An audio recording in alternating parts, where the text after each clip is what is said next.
Alors pour terminer totalement le cours, nous allons juste voir quelques remarques complémentaires.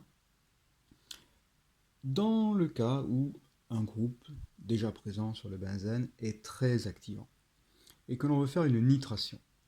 Alors, par exemple, si l'on veut faire la nitration du phénol. Alors le phénol, phénylalcool, c'est donc un cycle benzénique qui possède un groupe OH, c'est la molécule que l'on a beaucoup vue jusqu'à présent.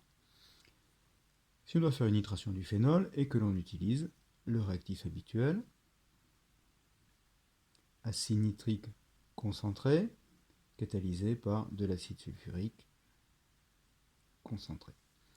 Et bien dans ce cas-là, vu la forte activation du substituant OH sur les sites ortho et para, je rappelle que ortho c'est juste à côté, en l'occurrence vu comment j'écris la molécule, c'est fait exprès pour changer un petit peu, ce sera sur ce site-là ou en face, eh bien le risque c'est de ne pas avoir une seule nitration, mais d'en avoir plusieurs. On a des risques de polynitration. Et on peut aller jusqu'à avoir ce composé, OH, un groupe nitro sur un site ortho, un autre groupe nitro sur l'autre site ortho, et un groupe nitro sur le site para, le 1, 2, 3 trinitrophénol, alias acide picrique. Alors le risque des polynitrations, c'est que les composés, quand ils ont beaucoup de groupes nitro, ils sont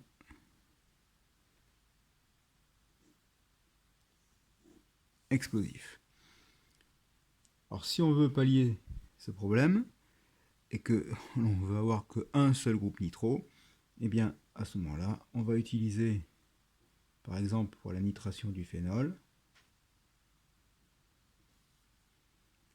non pas de l'acide nitrique concentré, mais quelque chose de beaucoup moins actif, par exemple un sel de nitrate, par exemple du nitrate de sodium en milieu sulfurique, mais moins concentré bien évidemment que dans le cas du benzène. À ce moment-là, on pourra avoir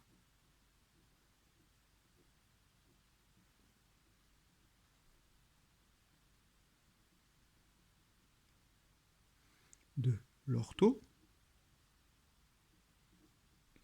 nitrophénol,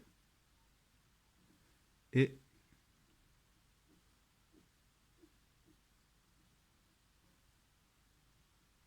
du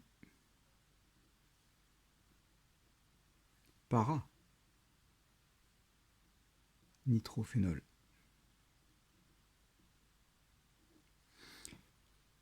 Bien évidemment, les sites ortho et para étant activés, a priori, on a un mélange des deux, de l'ortho et du para, qu'il faudra ensuite évidemment séparer si on veut en garder un seul.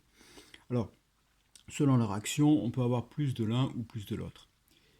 Mais il y a encore un dernier cas pour terminer le cours que je me dois de vous signaler, c'est que dans la mesure où votre ortho-para-orienteur est un très gros groupe, voilà, je ne détaille pas, c'est pas un groupe alkyle important, mais voilà, dans la mesure où c'est un très gros groupe qui est censé orienter en ortho et en para. Soit le groupe présent, il est gros, gros au sens volumétrique, soit le substituant qui arrive, le deuxième substituant, est lui-même très gros. Eh bien, on peut voir que dans le cas d'une substitution en ortho, les deux gros groupes, ou un gros et un plus petit, mais moins, voilà, vont se trouver côte à côte et vont éventuellement se gêner, parce que c'est une histoire de place, d'emplacement pris par chacun des deux. Donc à ce moment-là, on a un phénomène que l'on va appeler de l'encombrement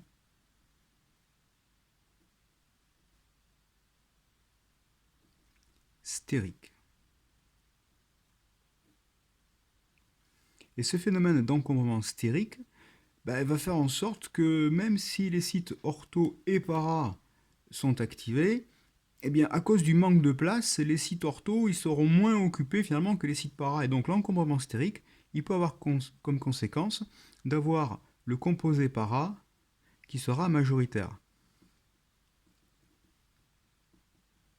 Et si les groupes sont vraiment très gros et qui se gênent vraiment, eh bien ça peut aller jusqu'à avoir un composé para exclusif et ne pas avoir du tout d'ortho dans le mélange attendu a priori.